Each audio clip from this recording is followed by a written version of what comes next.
My experience with fixing phones has taught me that the difficult part is usually not the repair process itself, but the access of reasonably priced replacement parts. Especially when it comes to screens. There is a ton of cheap screens on Amazon with somewhat shady ratings. Then there is iFixit.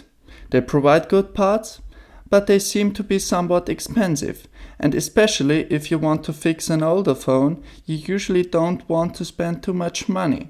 And there is all these Chinese sellers, where no one has a clue if their products are garbage or if they are actually worth buying. Since there is still not too much information about these on the internet, I thought it would be time for a follow-up video to my last one to update you on my experience with these screens. First, I only tried replacement screens for the iPhone 6s, but I think my findings should also apply for all the classic 4.7 and 5.5 inch Touch ID iPhones. After 2 years of trying different screens, I might have found one I can unconditionally recommend. The brand of it is Nohon.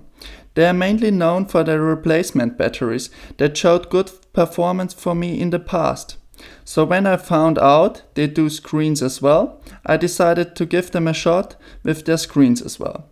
It came in a box with the usual replacement tools, but without the seal to glue the screen into the aluminium housing. This is included with their battery replacement kits, so if you choose to upgrade both at once, perfect. Or just get one for $1 or $2. I personally wouldn't skip it, even if you don't need a bit of waterproofing, since it also keeps a lot of dust out of the housing and therefore also out of the camera. I had no issues when installing the screen. Sometimes the connector lack precision and you have to push them in more than once in order to make the display or the touchscreen work. But perfect experience for me here. My reference for quality of the display is an iPhone SE 2. I was really surprised when I realized that the brightness of the two screens is almost identical. It also seems reasonably robust. It has good viewing angles as well, and colors seem great as well. Touch inputs are reliable as expected, even with a screen protector installed.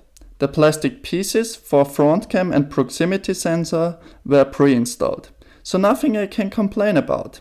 Compared to my last review, the problems with the 3D Touch functionality have become obsolete, since Apple doesn't support it anymore anyway.